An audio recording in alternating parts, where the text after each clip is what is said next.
సృష్టికర్తైన దేవుడే దినమెల్లా నా చేతులు చాపుతున్నాను అంటున్నాడు. చేతులు చాపడం అంటే ఆయన ఆహ్వానం. ఆయన ఆహ్వానాన్ని తిరస్కరిస్తే, దేవుడే ఆహ్వానించినప్పుడు ఆయన ఆహ్వానాన్ని మనం లెక్క చేయకపోతే అంటాడు, నా కోపాన్ని మీ ఒడిలో పోస్తానన్నాడు.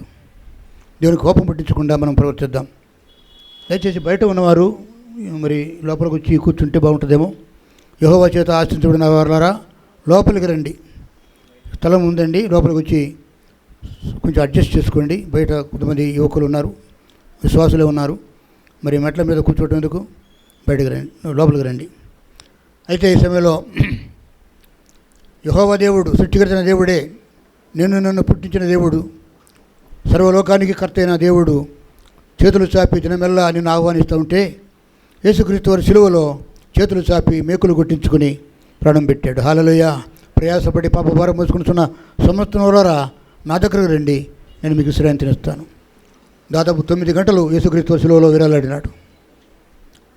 ఆయనకు దేహమంతా గాయాలే, ఆ రక్తమంతా నీకోసమే నా కోసమే ఆయన ఆహ్వానిస్తున్నాడు. ఇప్పటికే నా సమయం 15 నిమిషాలు అయిపోయిందండి. 15 నిమిషాలు అయిపోయినా వర్తమానం మనం సమయానికి ముగించుకోవాలి. నా కోసం ప్రార్థన చేయండి. ఆత్మదేవుడు నాకు సహాయం చేసేటట్టు.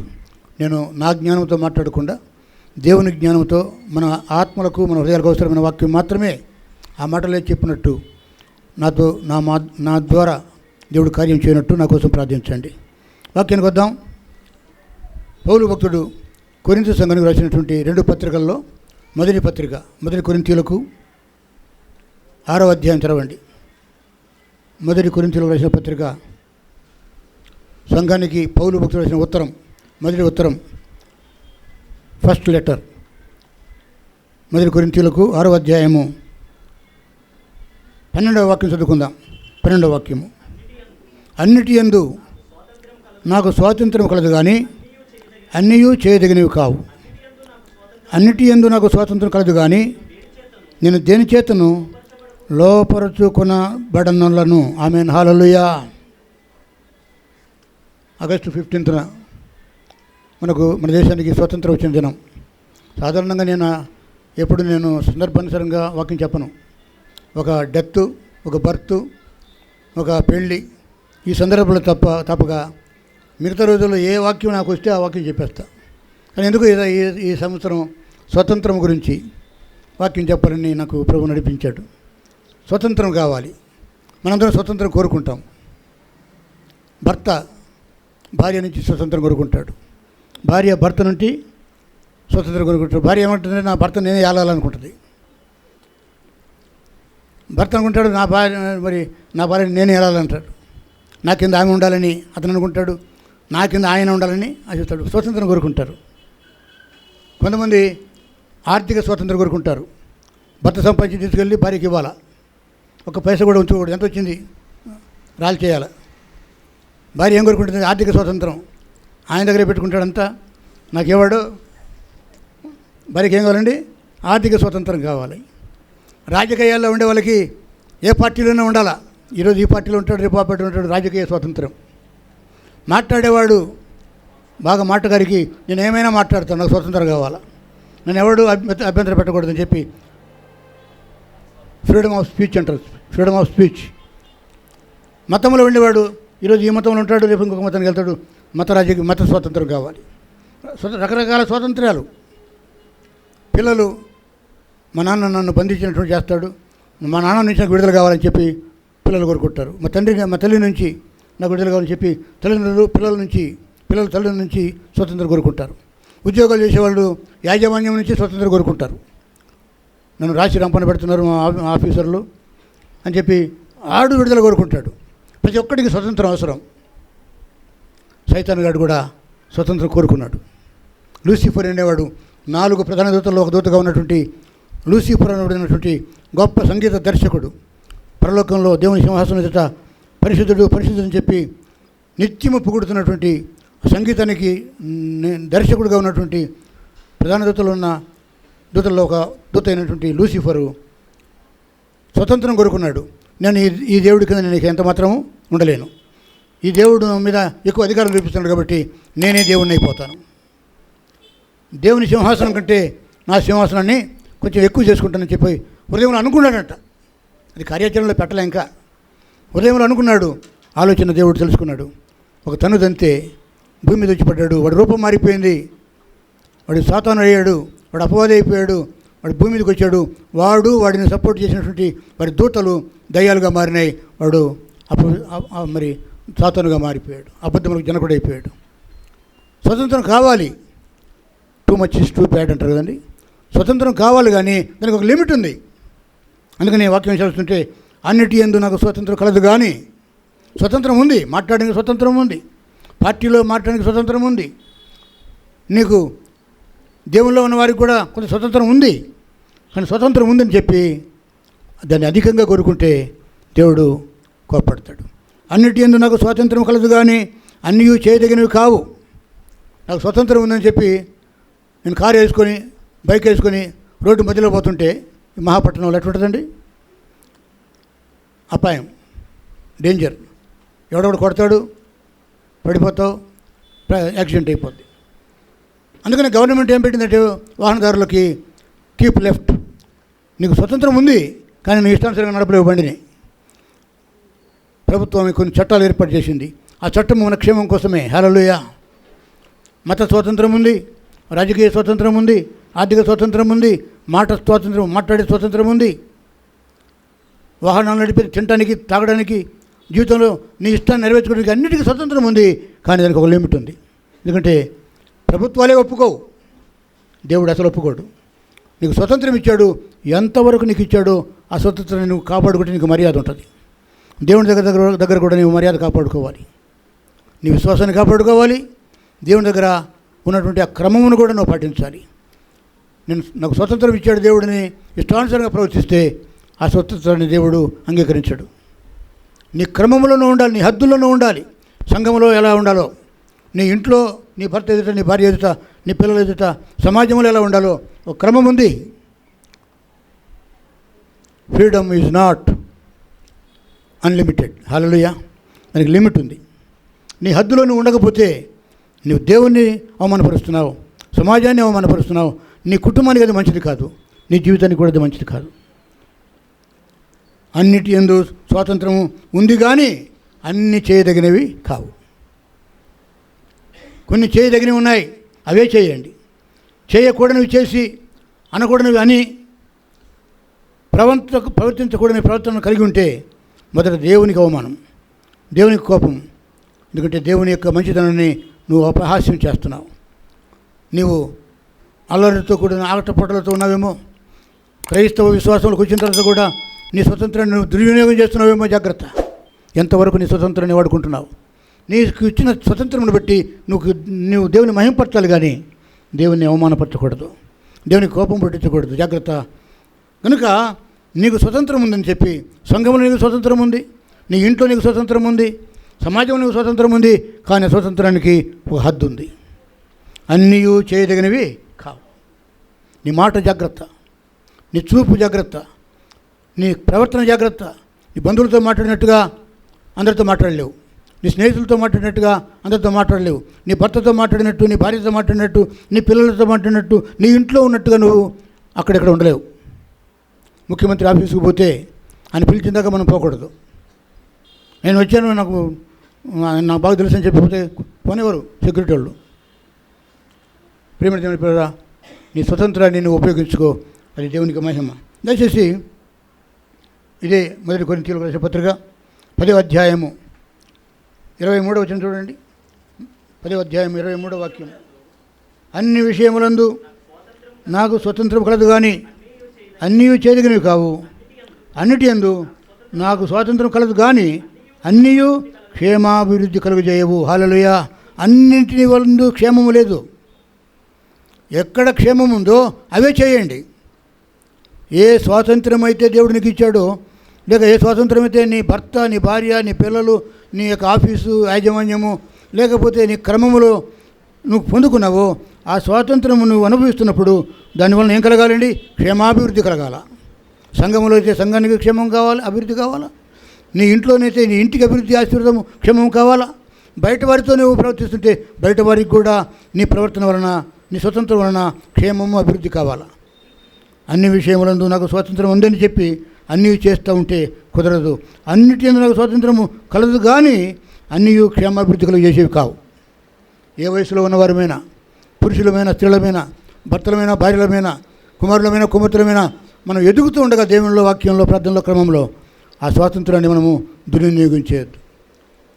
1968 సంవత్సరంలో 69 ప్రాంతంలో నేను గుంటూరులో ఏసీ కాలేజీలో చదువుకుంటున్న రోజుల్లో, నేను పీయూసీలో ఉన్నప్పుడు, ఇప్పుడు ఉన్న ఇంటర్మీడియట్ అప్పుడు పీయూసీ అనేవారు. నాకు అప్పుడే యేసు ప్రభు గురించి తెలిసింది. అప్పుడే నేను కలరా రోగంలో నుంచి ప్రభు స్వస్థపరిచాడు. ఇంకా పూర్తిగా నమ్మలేదు దేవుణ్ణి. యేసు ప్రభు అంటే కొంచెం తెలుసుకున్నాను, కానీ పూర్తిగా నేను ప్రభువులో లేను.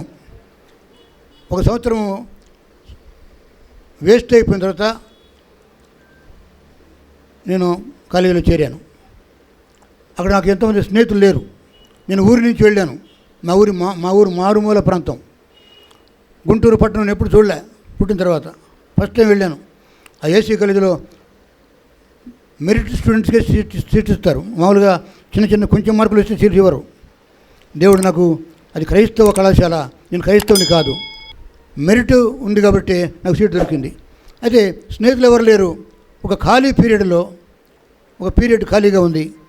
ఆ పెద్ద ఆవరణం ఆ కాలేజీలో, ఏసీ కాలేజీ, రాళ్లతో కట్టిన మంచి పటిష్టమైన భవనం అది. ఆ భవనం ముందు పెద్ద ఆవరణం ఉంటే ఆ గడ్డిలో ఒక నోట్బుక్ పట్టుకొని కూర్చున్నా. నాతో ఎవరు లేరు. నేను ఆలోచించుకుంటూ ఒక్కనే ఆ పీరియడ్ అంతా ఒక 45 మినిట్స్ ఖాళీగా ఉంది. అటు కూర్చొని అటు ఎదురుగా ఉన్న బిల్డింగ్ చూస్తే ఆ బిల్డింగ్ పైన ఒక వాక్యం ఉంది. బిల్డింగ్ పైన ఇనుముతోటి, ఐరన్ తోటి వెల్డింగ్ చేసి ఒక పెద్ద వాక్యం అక్కడ పెట్టారు కాలేజీ బిల్డింగ్ మీద. అది ఎంత దూరమైనా కనపడుతూ ఉంటుంది. అది ఇనుముతో వెల్డింగ్ చేసి ఒక వాక్యాన్ని కాలేజీ వాళ్ళు అక్కడ పెట్టారు. ఆ కాలేజీ మీద, దాని మీద ఏముందంటే ఇంగ్లీష్లో ఉంది, he shall know the truth and the truth shall set you free. మీరు సత్యం తెలుసుకుంటారు, సత్యం మిమ్మల్ని స్వతంత్రులుగా చేయను అనే మాట నాకు కనపడింది. హల్లెలూయా. నా కోసమే ఆ బోర్డు పెట్టారా అనిపించింది. పిలాతు అనేవాడు గవర్నరు, యేసుక్రీస్తు వారికి శిలువ శిక్ష వేయకముందు ప్రభుత్వం మాట్లాడుతూ సత్యం అంటే ఏమిటి అన్నాడు. సత్యం అంటే ఏమిటో అన్నాడు. పిలాతుకు గవర్నర్ ఉద్యోగం ఉంది, కానీ దేవుని సత్యం తెలియదు. యేసుక్రీస్తు వారి శిష్యులతో మాట్లాడుతుంటాడు, నేనే మార్గము, సత్యము, జీవమై ఉన్నాను అన్నాడు. ఆ వాక్యము చూసి నాకెందుకో ఆకర్షణ వచ్చింది. ఆ వాక్యం చూసి చదువుకున్నాను. ఈ దేవుడు సత్యము, ఈ దేవుడు జీవము, ఈ దేవుడు మార్గం అని చెప్పి నాకు ఒక హృదయంలో కార్యం జరిగింది. ఆ తర్వాత ఇంకా చాలా టైం పట్టింది. సేవలోకి వచ్చిన తర్వాత కూడా 69లో నేను సేవకు వచ్చాను. 72లో నేను బాప్తిజం పొందాను. బాప్తిజం లేకనే నేను సేవ చేశాను 3 సంవత్సరాలు. బాప్తిజం అంటే నాకు తెలియదు. మా డైరెక్టర్ గారు, మా ఆత్మీయ తండ్రి బాప్తిజం గురించి నాకు చెప్పి ఆయన బాప్తిజం ఇచ్చాడు. ఏదైనా మీరు సత్యం తెలుసుకుంటారు, సత్యం మిమ్మల్ని స్వతంత్రులుగా చేస్తుంది. ఇదనమన ఎంతమందికి యేసుక్రీస్తు వారి సత్యము ఎంత తెలుసు నీకు? సత్యం, దేవుని సత్యం. ఈనాడు క్రైస్తవులకే దేవుని గురించిన సత్యం తెలియదండి. ఏ మతం, ఇక ఇతర మతస్థులలో ఈ దేవుని గురించి తెలియదు. పాప తెలియకనే వారు ఇంత ద్వేషము, ఇంత కక్ష, ఇంత పగ వారు కలిగి ఉన్నారు. ఇదనమన మనలోనే ప్రేమ లేదు, మనలోనే దీనత్వం లేదు, మనలోనే లోబడతత్వం లేదు, మనలోనే విధేయత లేదు. ఎందుకంటే మనం మార్గంలో ఉన్నామో లేదో తెలుసుకుందాం. దేవుని సత్యం తెలుసా? అన్నిటి యందు స్వతంత్రం ఉందని చెప్పి అన్నీ చేయదగినవి కావు. అన్నిటి యందు నాకు స్వతంత్రము కలదు, కానీ అన్నీ క్షేమాభివృద్ధి కలుగజేయవు. బ్రిటిష్ వారు మనల్ని పరిపాలించినప్పుడు, సూర్యుడు అస్తమించని బ్రిటిష్ సామ్రాజ్యము మన దేశాన్ని పరిపాలించినప్పుడు, మన దేశాన్నే కాదు ప్రపంచంలో అనేక దేశాల తెల్లవారు పరిపాలించారు. వాళ్ళ నుంచి మనకు విడుదల కావాలని చెప్పి స్వతంత్రం కోసం గాంధీ మహాత్ముడు అనేటువంటి ఒక రాజకీయ నాయకుడు కత్తి లేకుండా, హింస లేకుండా, కేవలము యేసుక్రీస్తు వారి మార్గంలో హింసాత్మకమైనది కాకుండా, హింస లేకుండా ఆయన ఆయన ఏం చేశాడండి, మరి దీక్షలు చేసి, ఉపవాస దీక్ష చేసి ఈ దేశానికి విడుదల సంపాదించాడు. గాంధీ మహాత్ముడు అంటాడు, యేసుక్రీస్తు వారంటే నాకు చాలా ఇష్టం, ఐ లవ్ జీసస్. గాంధీ మహాత్ముడు ఏమంటాడండి, యేసుక్రీస్తు వారంటే నాకు ఇష్టము, చాలా ఇష్టము, కానీ క్రైస్తవులు అంటే నాకు ఇష్టం లేదు. యేసుక్రీస్తు అంటే నాకు ప్రాణం. తెల్లవాళ్ళు కొంతమంది దేవుని సేవ చేయడానికి ఇండియాకు వచ్చినప్పుడు, అమెరికా నుంచో, ఆస్ట్రేలియా నుంచో, ఏ దేశం నుంచో ఇండియాకు వచ్చినప్పుడు గాంధీ గారిని చూడాలని వెళ్ళారు. మిషనరీ తెల్లోళ్ళు గాంధీ మహాత్ముని ఆశ్రమానికి వెళ్ళి ఆ గాంధీ మహాత్ముడు గొప్పవాడంట, చూద్దామెంతో కొంత ఇంటర్వ్యూ చేసి పోదామని చెప్పి ఆయన చూడడానికి వెళ్తే గాంధీ మహాత్ముడు ఆ యొక్క సేవకులను తెల్లవారైన ఆ సేవకులతో అన్నాడంట, దయచేసి ఆ పాట పాడండి. ఏ పాట? సిలువను గురించిన పాట. యేసుక్రీస్తు వారు సిలువలో వేలాడి మానవుల పాపం కోసం మరణించాడు కదా, you sing the song of cross. క్రీస్తు సిలువను గురించి ఒక పాట పాడమంటే వారు పాడారు. ఆయన ఎంతో సంతోషించాడు. హల్లెలూయా. గాంధీ మహాత్ముడు తెలుసు యేసుక్రీస్తు వారు అందరికీ స్వతంత్రం ఇచ్చాడని. హల్లెలూయా. ప్రియమైన దేవుని పిల్లరా, ఈ దినమున ఏ మతములో నాయకుడైనా, ఏ రాజ్యములో రాజకీయ నాయకుడైనా, ఎంత గొప్ప హోదాలో ఉన్నా, ధనవంతుడైనా పేదవాడైనా, దేవుడిచ్చే స్వతంత్రాన్ని మనం అనుభవిద్దాం. ఆ స్వతంత్రము బ్రిటిష్ వారి నుంచి ఈ దేశానికి స్వతంత్రం వచ్చింది. ఈనాడు మన వాళ్ళు మనల్ని పరిపాలిస్తున్నారు, మన ప్రజలే మనల్ని పరిపాలిస్తున్నారు, ఎన్నుకోబడినటువంటి గొప్ప నాయకులు మనల్ని పరిపాలిస్తున్నారు. కానీ ఈనాడు ఈ దేశంలో ఎంత స్వతంత్రం ఉందో మనకు తెలియదు. ఏదైనా రేపు ఏం సంభవించడం మనకు తెలియదు. రాజకీయ నాయకులు చట్టాలు చేస్తున్నారు, పార్లమెంటులో చట్టం చేస్తున్నారు, అసెంబ్లీలో చట్టాలు చేస్తున్నారు. ఏ చట్టము ఎవరిని బంధిస్తుందో, ఏ చట్టము ఎవరికి విడుదల ఇస్తుందో తెలియదు. ఎందుకంటే వారు సత్యం తెలియని వారు. సత్యం తెలుసుకున్న వారైతే సరైనటువంటి చట్టాలు చేస్తారు. సత్యం తెలియని వారికి ఏ చట్టం తెలియదు. ప్రజలు ప్రభుత్వాలతో బంధించబడి ఉన్నారు. ఏ శాసనం ఏ విధంగా పుట్టిందో తెలియదు. ఉత్తరప్రదేశ్లో మన చట్టం వచ్చింది, ఇళ్లలో కూడా ప్రార్థన చేసుకోకూడదు యేసునామంలో, గృహాలలో కూడా ప్రార్థన చేసుకోకూడదు. యేసునామం వినబడితే జైలే. అస్సాంలో, ఒరిస్సాలో, రేపు ఆంధ్రాలో, రేపు ఎల్లుండి తెలంగాణలో రావచ్చు ఆ చట్టం. ఏ సేవకుడు కూడా బయటకు వెళ్ళి స్వార్థ పెట్టకూడదు. యేసునామంలో స్వార్థ పడిస్తే పాస్టర్ గారికి 20 సంవత్సరాల జైలు, 10 లక్షల జరిమానా. ఎప్పుడు ఈ చట్టం వస్తుందో తెలియదు. దేవుడు మనకు స్వతంత్రం ఇస్తే మానవుడు స్వతంత్రం పేరుతో స్వతంత్రం దుర్వినియోగం చేస్తూ చట్టాలు చేసి అందరిని బంధిస్తూ ఉన్నారు. ఏ బంధకం ఎవరి మీద ఏ విధంగా పడుతుందో తెలియదు. ప్రియమైన దేవుని ప్రజలారా, మనకు దేవుడు స్వతంత్రం ఇచ్చాడు, ప్రభుత్వాలు స్వతంత్రం ఇస్తున్నాయి. అయితే స్వతంత్రాన్ని మనం దుర్వినియోగం చేయకుండా ఉపయోగించుకుందాం. దయచేసి గలతీ పత్రిక 5వ అధ్యాయం చూడండి. పౌలు భక్తుడు గలతీయ సంఘానికి ఉత్తరం రాస్తుంటాడు. గలతీ పత్రిక 5వ అధ్యాయము 13వ వాక్యములో ఏం సెలవిస్తున్నాడు చూడండి. మీరు ఎందుకు పిలువబడ్డారు?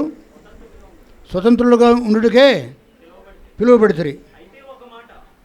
అయితే ఒక మాట, ఆ స్వతంత్రమును శరీర క్రియలకు హేతువు చేసుకునక ప్రేమ కలిగిన వారై ఒకరికొకడు దాసులై ఉండండి. ధర్మశాస్త్రమంతయు నీ వలె నీ పొరుగువాడిని ప్రేమించుము అని ఒక్క మాటలో సంపూర్ణమైనది చాలండి. ఏమంటాడండి భక్తుడైనటువంటి వాడు సంఘంతో మాట్లాడుతూ, మీరు స్వతంత్రంగా ఉండడానికి పిలువబడ్డారు, మీకు you have all independence, all freedom, అన్ని రకాల స్వతంత్రం దేవుడు నీకు ఇచ్చాడు. సమాజం నీకు ఇచ్చింది, ప్రభుత్వం నీకు ఇచ్చింది. కానీ సహోదరులారా, మీరు పొందిన స్వతంత్రమును మీరు ఏ విధంగా వినియోగించుకుంటున్నారు? మీరు స్వతంత్రులుగా ఉండటకే పిలువబడ్డారు. అయితే ఒక్క మాట సంఘంలో నాకు స్వతంత్రం ఉంది. సంఘ పెద్దలకు, పరిచారకులకు, సంఘంలో ఎవరెవరు ఏ పరిచర్యలు చేస్తున్న వారందరికీ స్వతంత్రం ఉంది. ఆరాధించుటకు, ప్రార్థించుటకు, వాక్యం చెప్పుటకు, పాట పాడుటకు, సాక్ష్యమిచ్చుటకు స్వతంత్రం ఉంది. అయితే ఒక్క మాట, ఆ స్వాతంత్రమును శరీర కార్యాలకు ఎత్తు చేసుకోవద్దు. శరీర కార్యం అంటే నీ పంతము, నీ పట్టింపు, నీ క్రమము, నీకు ఇష్టమైనట్టుగా కాదు. కొన్ని విషయాలు నీకు ఇష్టం కాకపోవచ్చు. నీ ఇష్టాన్ని చంపుకో, నీ ఇష్టాన్ని దేవునికి అప్పగించు.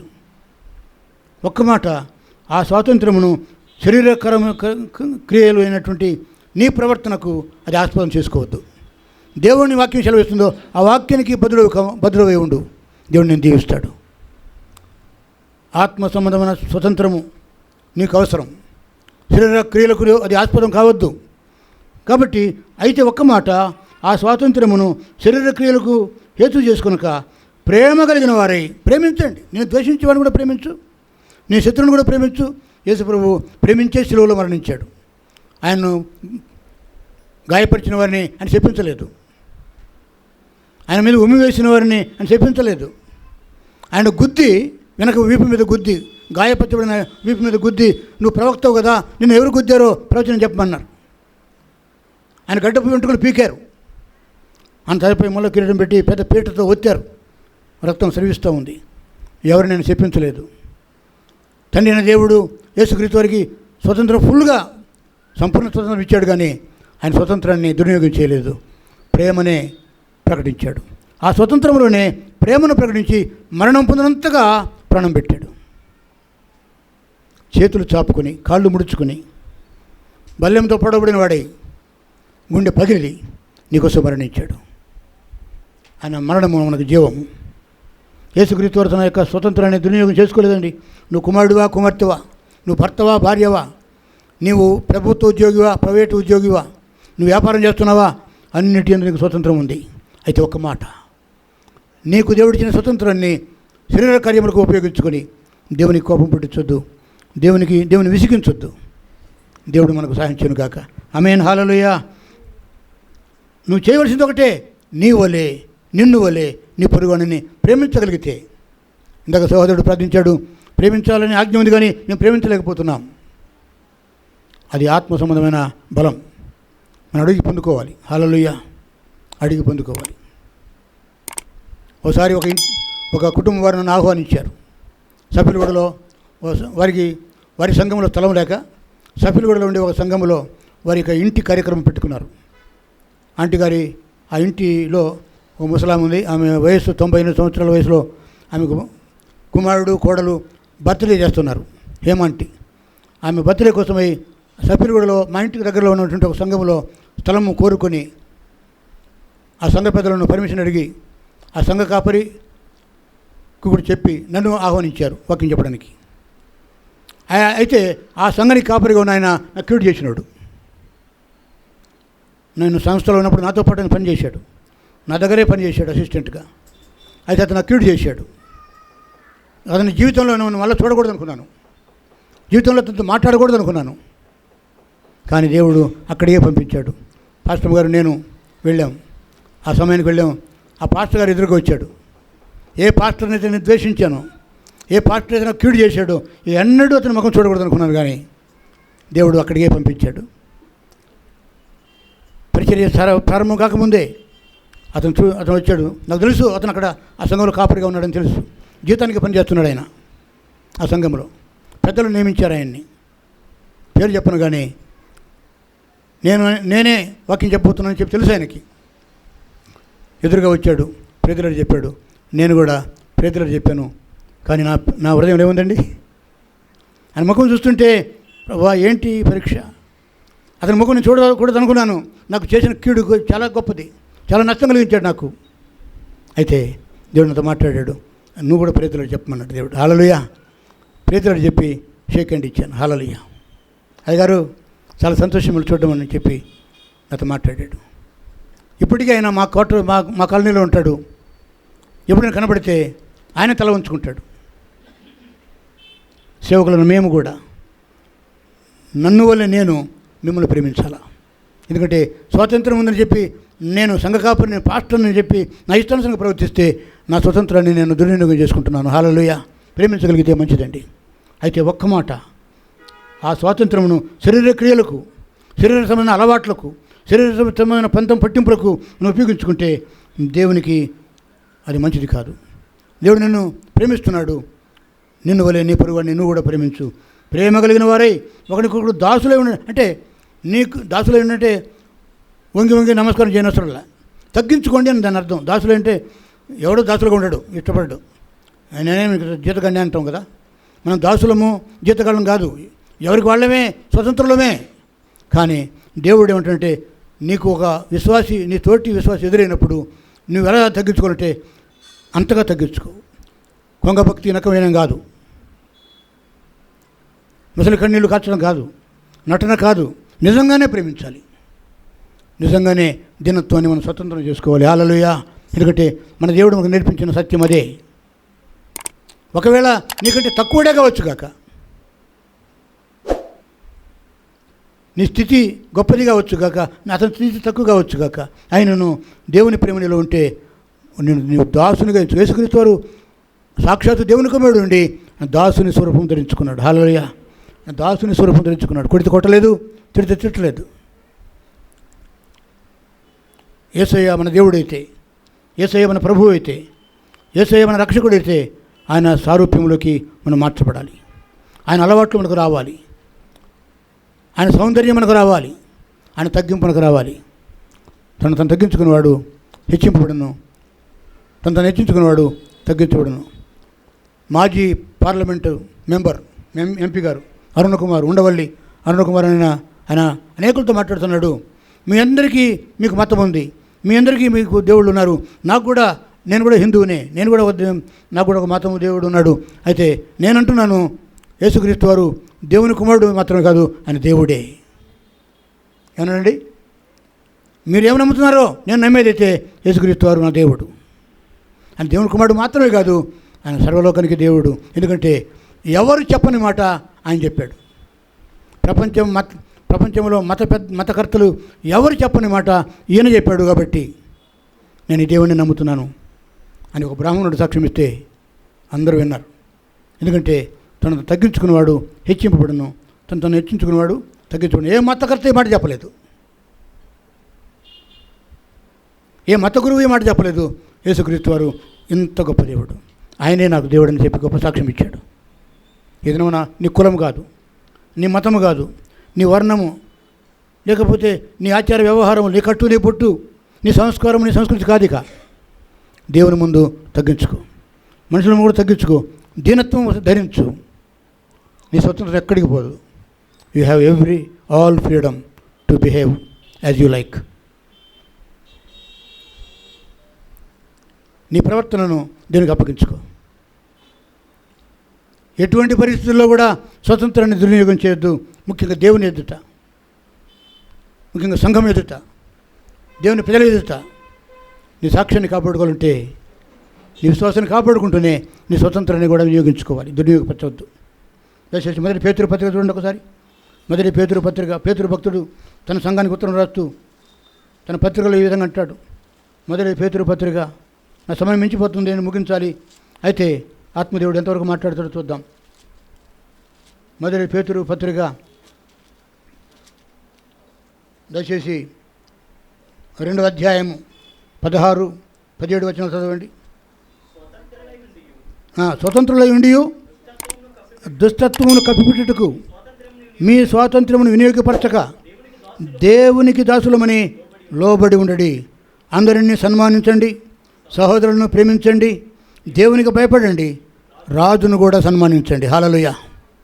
ఏ రాజు నిన్ను పరిపాలిస్తున్నాడో, ఏ ప్రధానమంత్రి, ఏ అధ్యక్షుడు, ఏ ప్రెసిడెంటు నీ దేశాన్ని పరిపాలిస్తున్నాడో వారిని కూడా సన్మానించండి. మీరు దేవునికి దాసులమని లోబడి ఉండండి. ముందుతో మనం దేవుని దాసులము. అందరిని సన్మానించండి, సహోదరులను ప్రేమించండి, దేవునికి భయపడండి, రాజును కూడా సన్మానించండి. ఎందుకంటే స్వతంత్రులై ఉండియో దుష్టత్వమునకు కప్పిపెట్టుకోవద్దు. నీలో ఏదైనా చెడు ఉంటే, ఎవరైనా చెడు చేసి ఉంటే అతని దగ్గర, ఆమె దగ్గర చెడు దుష్టత్వం ఏంటి ఒప్పుకో. దేవుని ఎదుట నీకేమైనా దుష్టత్వం ఉంటే ఆ దుష్టాన్ని కప్పిపెట్టుకోవద్దు, నీ పాపాన్ని కప్పిపెట్టుకోవద్దు. పిల్లి అంట ఏం చేస్తుందంటే కప్పిపెట్టుకుంటుందంట, తన వ్యర్థాన్ని కప్పిపెట్టుకుంటుందంట. మన పాపాన్ని కప్పిపెట్టుకుంటే ఎప్పటికైనా అది భయపడుతుంది. పాపంలో నుంచి చెడు వాసన వస్తుంది, దుర్వాసన వస్తుంది. ఏదైనా మన ఎవరి పాపం విషయంలో మనం దేవుని దగ్గర కప్పిపెట్టుకోకుండా, ఎందుకంటే ఆయనకు బాహాటంగా తెలుసు నీ హృదయంలో ఏ చెడు ఉందో, నీ హృదయంలో ఏ దుష్టత్వం ఉందో, ఏ కపటం ఉందో ఆయనకు బాగా తెలుసు. దేవుడు నీకు స్వతంత్రం ఇచ్చాడు. నీ స్వతంత్రమును నువ్వు ఉపయోగించుకొని నువ్వేం చేయాలంటే నీ దుష్టత్వాన్ని, నీ పాపాన్ని, నీ యొక్క గర్వాన్ని, నీ అహంకారాన్ని కప్పిపెట్టుకోకుండా మీ స్వాతంత్రమును వినియోగపరచుక దేవునికి దాసులమని లోబడి ఉండండి. తగ్గించుకుంటే పోయేది ఏమీ లేదండి. నేను అదే నేర్చుకుంటున్నా. నేను ఆఫీసర్గా ఉన్నప్పుడు పెద్ద సంస్థలో నేను 2 రాష్ట్రాలకు 6 రోజుల్లో ఉభయ ఆంధ్ర రాష్ట్రానికి రీజనల్ డైరెక్టర్గా ఉన్నప్పుడు నేను గర్వించాను. ఎందుకంటే నా దగ్గర 120 మంది నా కింద పనిచేసేవాళ్ళు. రీజనల్ డైరెక్టర్గా 120 మందికి నేను జీతాలు ఇచ్చేవాడిని. నా డైరెక్టర్ కూడా నేను జీతం ఇచ్చేవాడిని. కోట్ల డబ్బులు చేతిలో ఉండేవి. అమెరికా నుంచి మాకు ఫండ్స్ వచ్చాయి. ప్రతి నెల లెక్కలు కట్టి అమెరికాకు స్టేట్మెంట్ పంపాలి. అది నన్ను గర్వాన్ని నడిపించింది. అదే నా గర్వాన్ని దేవుడు చూశాడు. అనుకోకుండా 1990 సంవత్సరంలో అందులో నుంచి బయటకు రావాల్సి వచ్చింది. ఎందుకంటే నన్ను సేవలకు పిలిచి నాకు బాప్తిసం ఇచ్చి నాకు వివాహం చేసినటువంటి నా ఆత్మీయ తండ్రి చనిపోయాడు. ఆయన చనిపోయిన వెంటనే నాకు శోధన వచ్చింది. అందరూ ఒకటే పేరు, నలుగురం వేరైపోయాము. ఆ అందరి ముందర మేము నలుగురు నిలబడలేకపోయాము. బయటకు రావాల్సి వచ్చింది. నేను అనుకున్నాను ఈ ఆఫీసు ఈ ఇండియాలో ఎంతవరకు ఉంటుందో అంతవరకు నేను ఉండాలి ఈ ఆఫీసులో. 7 సంవత్సరాలు నేను ఉంటాను అనుకున్నాను. కానీ మధ్యలోనే 27 సంవత్సరాలకి దేవుడు నన్ను బయట వేశాడు. ఎందుకంటే నేను దాన్ని బట్టి గర్వించానేమో. నా గర్వాన్ని అనుసరించడానికి దేవుడు అందులో తీసేశాడు. అయితే దేవుడు నాకు పెద్ద కూర్పు ఇచ్చాడు. అప్పుడు అక్కడ ఉంటే నేను రిటైర్ అయిపోయేవాడినే. కానీ ఇక్కడైతే నాకు రిటైర్మెంట్ లేని ఉద్యోగం దేవుడు ఇచ్చాడు. హల్లెలూయా. ఇక్కడ నాకు రిటైర్మెంట్ లేదు. ఎందుకంటే మీరు ఎవరు నన్ను అపాయింట్ చేయలేదు, నన్ను దేవుడు అపాయింట్ చేశాడు. మీ మధ్య ఉన్నాను. అయితే నన్ను తగ్గించుకుంటే నాకు మంచిది. హల్లెలూయా. నేను లోబడి ఉంటాను, నీకు లోబడతాను. చిన్న పిల్లలకు కూడా లోబడతాను.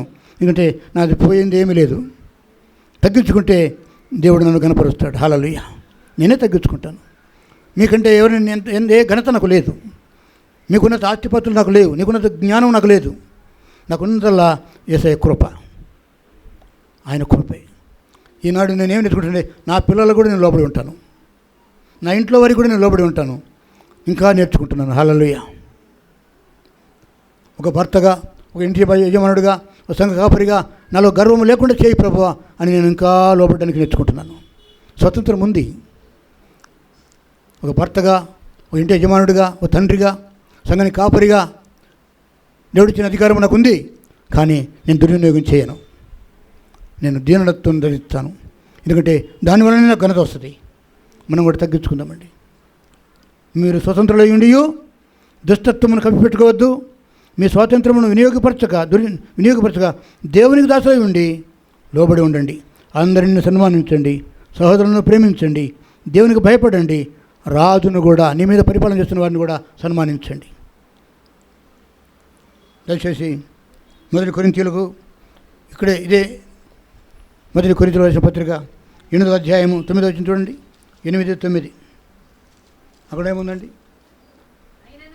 ఆయనను మీకు కలిగి ఉన్న ఈ స్వాతంత్రం వలన బలహీనులకు అభ్యంతరం కలగకుండా చూసుకోండి. ఏమండి, నీకు స్వతంత్రం ఉంది, నీ స్థానుసారంగా ప్రవర్తిస్తున్నావు. నీకంటే బలహీనులు ఉన్నారు సంఘంలో, సమాజంలో. నీకంటే భక్తి ఎక్కువ లేని వాళ్ళు, నీకంటే దేవుని భయం లేని వాళ్ళు సంఘంలో, సమాజంలో ఉన్నారు. కాబట్టి మీకు ఈ స్వాతంత్రం దేవుడు నీకు ఇచ్చాడు, ప్రభుత్వం నీకు ఇచ్చింది. ఈ స్వాతంత్రం వలన నీకంటే బలహీనులైన వారికి అభ్యంతరం కలగకుండా చూసుకోండి. ఏమి ఇంత ప్రార్థన చేస్తుంది, ఈయనంత ప్రార్థన చేస్తాడు, ఇంత సాక్ష్యం చెప్పుద్ది, ఈమెకి ఇంత గర్వం ఎందుకు అని అనుకుంటే దేవునికి అది మంచిది కాదు. వారికి అభ్యంతరం కలగకుండా చూసుకోండి. ఎవరికి అభ్యంతరం కలగకూడదు నీ ప్రవర్తన వలన. సేవకులను మేము కానివ్వండి, సంఘంలో ఉన్న పెద్దలు కానీ ప్రజలు కానివ్వండి, మేము అనే సంగతి తీసేసుకుని మీ స్వతంత్రాన్ని ఇతరులకు అభ్యంతరం కలగకుండా చూసుకోండి. Freedom is for everyone. Freedom is fully given. Full స్వతంత్రం నీకు ఇవ్వబడింది. అయితే ఇతరులకు నీకున్న స్వతంత్రాన్ని నువ్వు వినియోగించుకున్నప్పుడు ఇతరులకు అది అభ్యంతర కారణం కాకూడదు. ఒక మాట తీసుకుని మనం ముగించుకోవాలి. దయచేసి యోహాను సువార్త 8వ అధ్యాయము, అటు సాక్షాత్తు యేసుక్రీస్తు వారు చెప్పిన మాట. యోహాను సువార్త 8వ అధ్యాయము, తన శిష్యులతో ప్రభు మాట్లాడుతూ, తన చుట్టూ ఉన్న వారితో ప్రభు మాట్లాడుతుంటాడు. యోహాను సువార్త 8వ అధ్యాయము 31-32 వచనాలు. ఏమండి?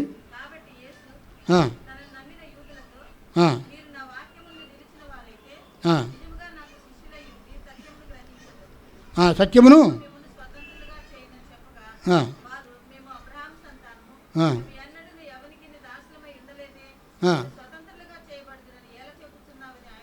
చూడండి, దేవుడేమో స్వతంత్రం గురించి మాట్లాడుతుంటే ఇశ్రాయేలీయులలో కొందరు మత పెద్దలు ఏమన్నారంటండి, మీరు మాకెందుకు ఇటువంటి బోధ చేస్తున్నావు అని చెప్పి అభ్యంతరపడుతున్నారంట.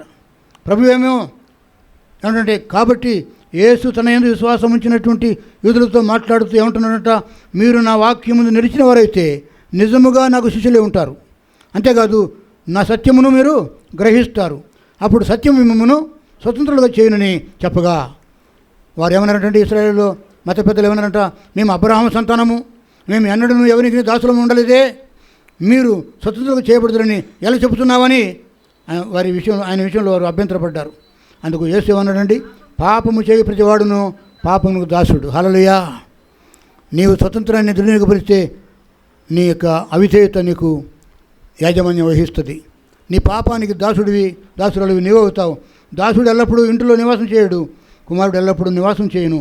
కుమారుడు మిమ్మల్ని స్వతంత్రంగా చేసినలా మీరు నిజముగా స్వతంత్రులై ఉంటారు. యేసుక్రీస్తు వారు దేవుని కుమారుడు, ఆయన నమ్మితే సర్వ స్వతంత్రం దేవుడు నీకు ఇస్తాడు.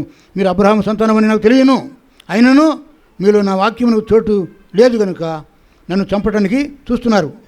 నేను నా తండ్రి యొద్ద సూచన సంగతులే బోధించున్నాను, ఆ ప్రకారమే మీరు మీ తండ్రి యొద్ద విన్న వాటిని జరిగించున్నాను. మీ తండ్రి అపవాది, నా తండ్రి సృష్టికర్త దేవుడు. కాబట్టి నేను నా తండ్రి చిత్తాన్ని నెరవేరుస్తున్నాను, మీరు సాతాను చిత్తాన్ని నెరవేరుస్తున్నారు. మీరు దీనత్వం లేదు, మీరు తగ్గింపు లేదు. కానీ మీకు సైతానిచ్చే స్వతంత్రం వేరు, దేవుడిచ్చే స్వతంత్రం వేరు. దేవుని స్వతంత్రంలో దీనత్వం ఉంది, ప్రేమ ఉంది. సాతానిచ్చే స్వతంత్రంలో గర్వం ఉంది, అహంకారం ఉంది. గర్వం నాశనానికి ముందు నడుచును. ప్రభును సాధించను గాక. మండగన పాపములలో రెండు, మొదటిది ఏంటంటే మొదటిది విగ్రహారాధన, రెండవది గర్వము. ఆ మరణకరమైన పాపానికి మనం అప్పగించుకోకుండా దేవుని ప్రేమకు, దేవుడిచ్చే స్వతంత్రానికి మనం అప్పగించుకుందాం. ప్రభువును సాధించును గాక. మహా గొప్ప దేవ మా యేసయ్య, మీరు స్వతంత్రం గురించి మాతో మాట్లాడారు.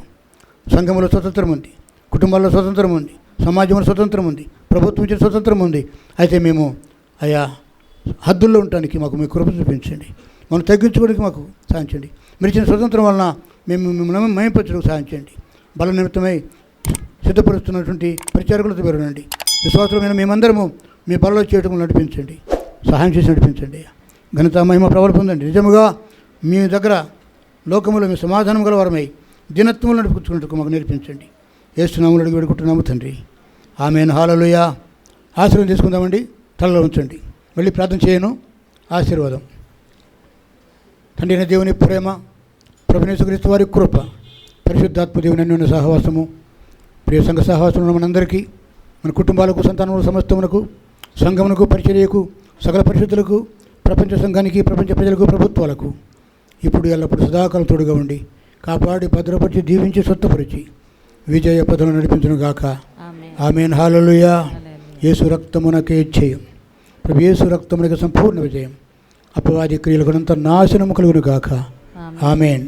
ఆమేన్. ఆమేన్.